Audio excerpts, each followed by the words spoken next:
Eh, Yo siempre he pensado que no se necesita estar en política para servirle al país.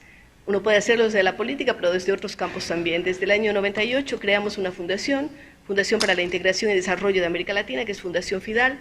Tenemos una escuela de liderazgo para jóvenes entre 18 y 35 años. Trabajamos un proyecto STEM, Science, Technology, Engineering and Mathematics para niños. Hemos trabajado temas de medio ambiente. Aparte de ello, como usted decía, tengo un programa de televisión por más de 20 años en Telerama. También dirijo un programa de radio, en Radio María. Escribo para varios medios de comunicación, periódicos, revistas, tanto en el Ecuador como en otras partes del mundo. Y ya en mi actividad también personal, formo parte de algunos directorios. Por ejemplo, soy desde hace 3 años miembro del directorio de la Biblioteca de Alejandría, la biblioteca más antigua del mundo. Formo parte de un foro importante en Bakú, que es el Ninsami Ganjavi, en donde tratamos temas de gobernabilidad. Trabajo también en un grupo que se llama Los Atlantis, que se generó en Dubái, en donde diseñamos políticas globales de educación. Formo parte de la Real Academia Europea de Doctores en Barcelona. Por otro lado, tengo una carrera como escritora, tengo más de una docena de libros publicados, sobre todo de prosa, poética, de poesía, y justo en estos días estoy con un nuevo libro de cuentos. Doy charlas en todo el país permanentemente, temas como educación, temas sobre mujeres, medio ambiente. Después de haber estado en el gobierno también entre el año 2004 y 2007, viví en el Brasil. Me nombraron secretaria general de la Organización del Tratado de Cooperación Amazónica, por eso es que manejo también temas que tienen que ver con medio ambiente. Yo soy parte de una ONG en Manaus, en Brasil, hasta comienzos de este año fui la directora, la presidenta de esta ONG que se llama Panamazonia. Ahora soy alta comisionada de esta organización para diferentes temas, sobre todo de carácter ambiental. Gracias. Muchas gracias. Buenos días a todos, a todas. Un saludo afectuoso a Anita, organizadora de este evento. Un saludo a las compañeras que están participando el día de hoy y a todos ustedes que el día de hoy se han concentrado para tratar de estos temas de mujeres, que debo decirles no son solo de mujeres, tienen que ver con la humanidad entera. El día de ayer estuve en Bogotá, por eso es que no estuve en la inauguración, trabajando un tema de mujer, paz y medio ambiente. Y yo pensaba, porque fue un poco curioso, que al comienzo de los paneles nos trajeron algunos legos, ¿no? Los mecanos. Estábamos solo mujeres y nos pusieron a que expresemos nuestros pensamientos a través de los mecanos, de los legos. Y yo entre mí pensaba, qué bueno que a estas edades me ponen a jugar con un lego, porque cuando yo estaba en la escuela, cuando era pequeña, y yo creo que a la mayor parte de mujeres de mi edad o cerca de mi edad, nunca se les ocurría a nuestros papás darnos legos. Era un juguete para varones. A nosotros nos regalaban muñecas. Un poco como que nos estaban predestinando a una tarea y a una labor de crianza de los hijos, pero no a lo que podría ser una tarea constructiva, inteligente, de pensar, de hacer cosas, ¿no? Entonces, para los chicos, aviones, tractores; para las chicas, muñecas y todo lo que lleva las muñecas, ¿no? Lavadoras, cocinas, cosas para reproducir los esquemas. Tal vez para las más jovencitas decirles estas cosas es casi un absurdo, porque han cambiado la situación. Ha cambiado, pero no todavía lo suficiente. Y creo que por eso se justifica este encuentro, esta cumbre, porque las mujeres podemos contarnos las cosas y decirnos qué nos ha pasado, cuáles son los retos que enfrentamos y cuáles son los destinos que nos trazamos. A lo largo de la historia, la mujer ha sido invisibilizada en sus trabajos, invisibilizada porque además la historia la han escrito los varones, ¿no? Hay muy pocas mujeres historiadoras, la mayor parte de historiadores son varones. Chicas, estudien historia. La historia nos da la memoria de los pueblos y nos invita a no repetir los errores del pasado. Los pueblos tienen poca memoria colectiva y por eso siguen eligiendo a los mismos malos gobernantes, porque no recordamos qué pasó, porque la memoria es muy frágil. Qué importante es entonces estudiar historia y pensar y sobre todo recordar lo que ocurrió para no repetir esos errores y sobre todo trazarnos un futuro diferente. Precisamente pensando en que los hombres en este país son los que han escrito la historia, yo decidí hace un par de años escribir un libro de poesía histórica en donde recojo las historias de esas mujeres extraordinarias que ha tenido el Ecuador y que muchas de ellas se quedaron en el olvido o simplemente se las colocó como un estereotipo. La compañera de Palestina decía que a las mujeres musulmanas se les clasifica por su vestimenta. Tengo la suerte de trabajar mucho en el mundo árabe, sea en Azerbaiyán, o sea en Egipto o en otros países, y sé lo que están viviendo las mujeres también en esas realidades, pero no voy a hablar de eso, sino de lo que nos ocurre aquí en el Ecuador y en América Latina. Entonces decidí recoger las historias de esas mujeres, pero transformarlas en poemas. Ya para el final voy a tratar de leerles uno de esos poemas que los puse en un libro que se llama Rosa Carmín, y alguien me dice, y bueno, ¿y quién es Rosa Carmín? Bueno, Rosa Carmín es una ironía. Rosa porque las mujeres nos visten de rosado cuando nacemos, y carmín por el lápiz del labio, el blush, y las mujeres somos mucho más que rosado y carmín, ¿no? Entonces, por eso es que decidí escribir ese libro, para recuperar las historias de aquellas mujeres, porque siempre pienso en mujeres extraordinarias. Yo digo, el Ecuador es un país de mujeres valientes, ¿no? Guapas, como decía la colombiana española, valientes. Un ejemplo es Manuela Sáenz, pero a lo largo de la historia, a Manuela Sáenz se le colocó un estereotipo, ¿no? ¿Cómo se ha definido a Manuela Sáenz? La amante de Bolívar. Si nosotros nos referimos específicamente a la semántica, podemos decir que Manuela Sáenz era una mujer casada con un inglés, el doctor Torne. Simón Bolívar en la época era viudo, convenientemente viudo, y dicen que él hizo un juramento en la tumba de su esposa María Teresa de las Islas Canarias y le dijo, nunca me voy a casar, vivísimo, ¿no? Porque así no tenía ningún compromiso que asumir después.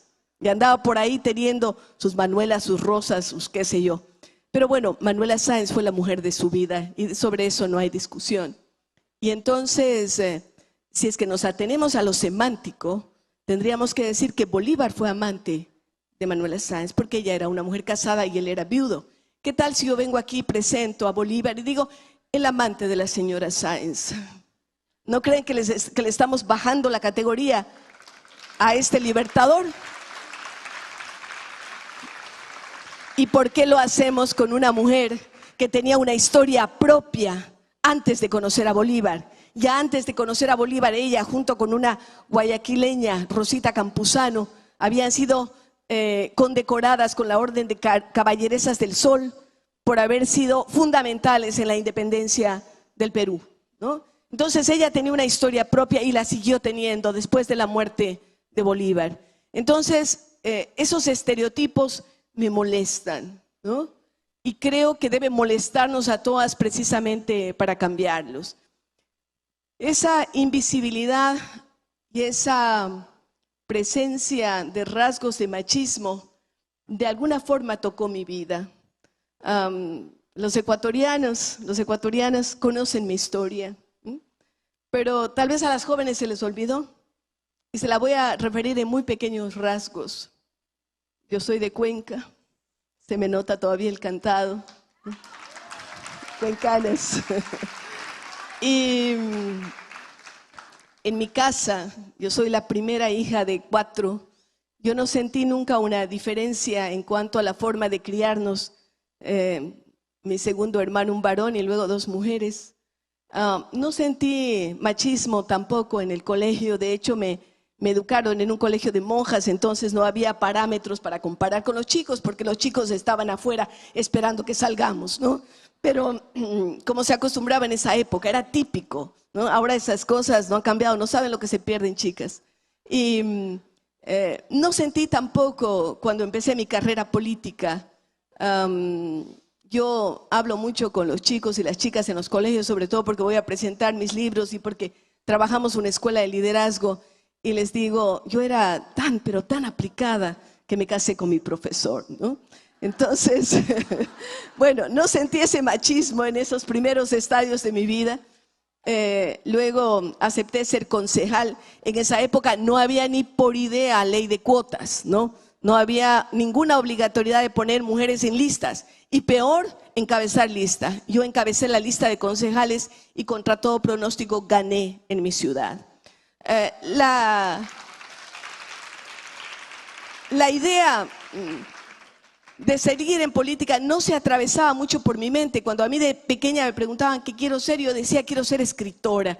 Y vean que a la literatura le he dedicado mucho menos tiempo que a otras actividades de mi vida.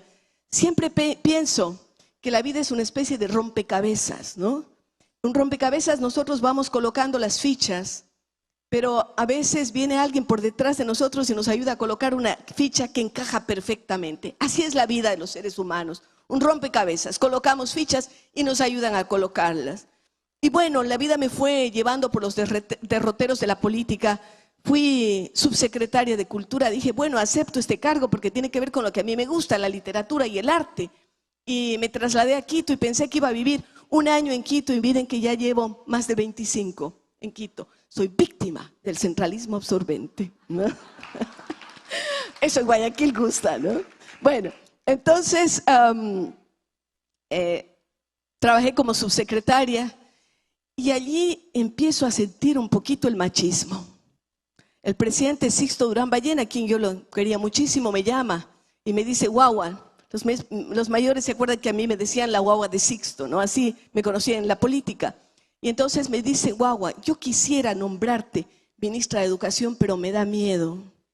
Y yo le digo, ¿y por qué le da miedo, presidente? Me dice, porque eres mujer. ¿Qué tal? ¿Ah? ¿Y por qué? Porque no vas a poder luchar contra el sindicato más fuerte que tiene el Ecuador, que es la UNE. En esa época la UNE no solamente que tumbaba ministros, sino también gobiernos. Entonces, yo que estaba ya casi haciendo mis maletas para regresarme a Cuenca, le digo, presidente, si usted se arriesga, yo también. Y en el año 1994 fui la primera mujer ministra de Educación del Ecuador. Muchos me querían mandar a la cocina. Decían, ¿qué hace esta mujer de ministra? Ahora es lo más común y corriente que haya mujeres ministras, no solamente de educación, sino de defensa y otras cosas, pero en ese momento era algo bastante inusual. Me mantuve 10 meses como ministra de Educación. Renuncié por un principio, porque en la época yo era la ministra mejor evaluada del gabinete de Sixto Durán Ballén, pero se pretendía generar una ley que le llamaban de libertad educativa de las familias ecuatorianas y que era volver a mezclar Estado y religión, gobierno y religión. Y siendo católica como soy, yo considero que eso no es positivo. Lo vivo en los países musulmanes y me ratifico. En los países musulmanes está mezclada la ley civil con la ley religiosa.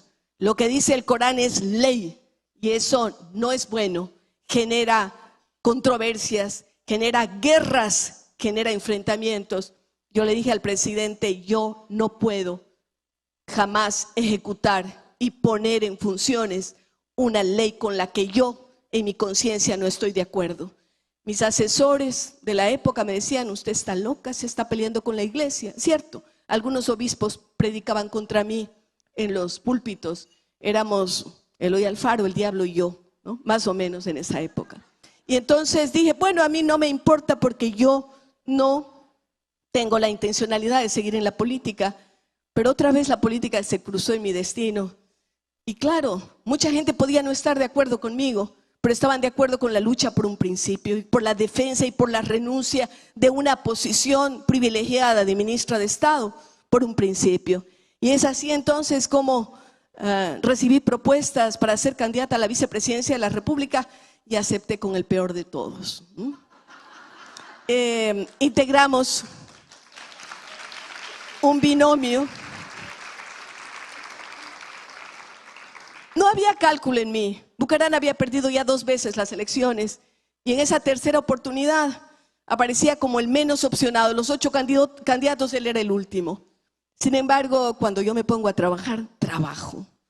Y trabajamos durísimo, ganamos las elecciones, a pesar de que ya en esa época se hablaba de que era el binomio de la bella y la bestia. La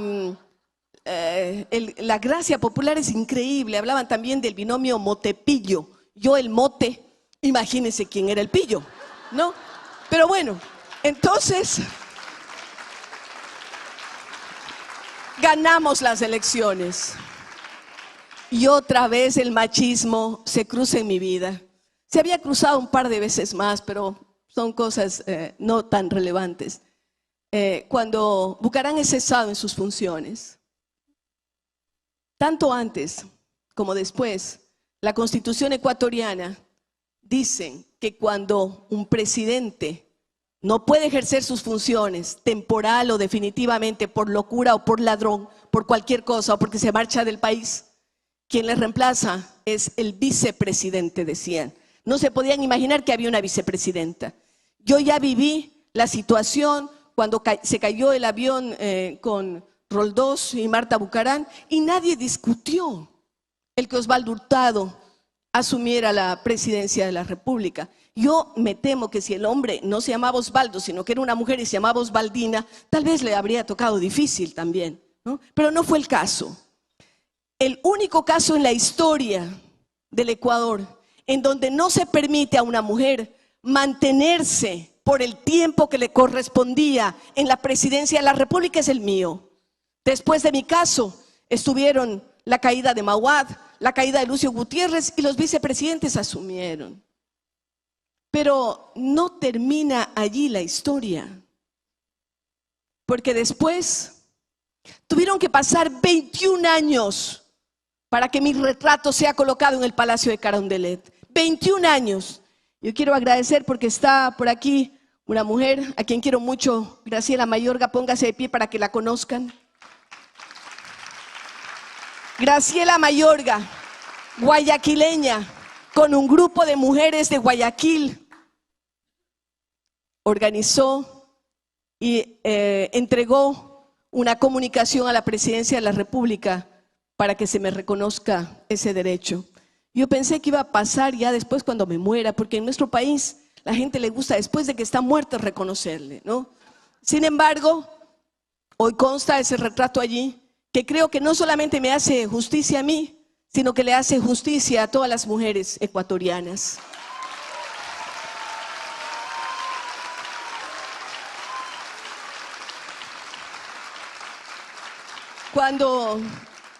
Cuando pienso en la vida que me ha tocado vivir, siento que la vida ha sido muy generosa conmigo. Me ha dado más de lo que le pedí, mucho más. Y por eso yo quiero regalarles a ustedes la lectura de uno de mis poemas, dedicado a las mujeres valdivianas, ¿las recuerdan? ¿Han oído hablar de la cultura valdivia? La de la península de Santa Elena, ¿verdad?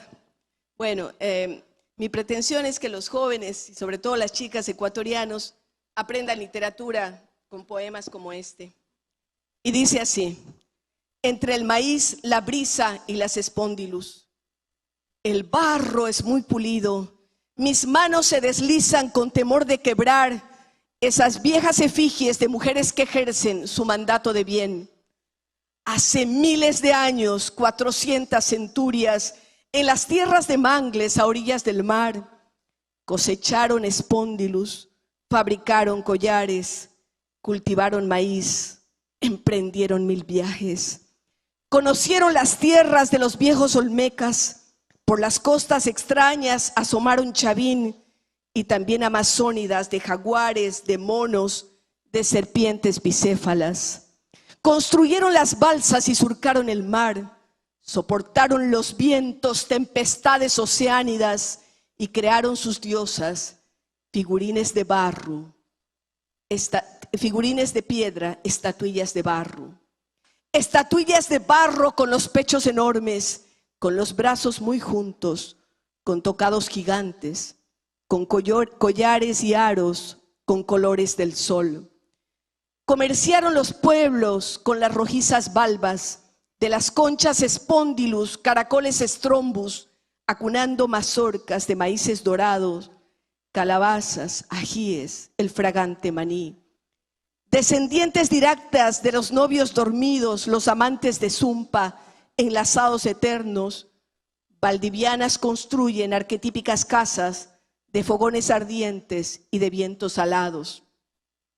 Allá, en el Real Alto, 3 milenios antes de las guerras de Troya, 1000 años antes de que naciera Creta, otros tantos del reino primero del egipcio, convivieron matriarcas reflejadas en arte, regalaron sus dones, cuajados de maíz, nebulosos orígenes, galaxia primigenia.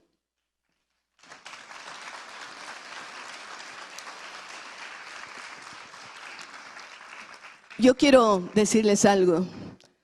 Seguramente los que conocen la historia de Valdivia saben por qué puse cada cosa allí.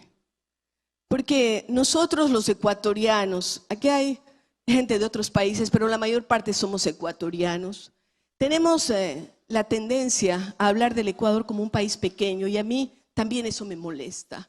¿Pequeño en relación a qué o a quién? En relación a Singapur, que es una ciudad-estado súper desarrollada, somos enormes. En relación a Taiwán, somos bien grandes. En relación a Bélgica, somos grandes. En relación a Israel, que es uno de los países con una de las economías más importantes del mundo, Israel es más o menos como la provincia de Manabí más IVA, ¿no? Más el antiguo IVA, 10%. Y ahora creo que es 12%, ¿no? Pero que lo bajen. Bueno, entonces, somos pequeños, dicen, y yo a veces siento que me rebelo.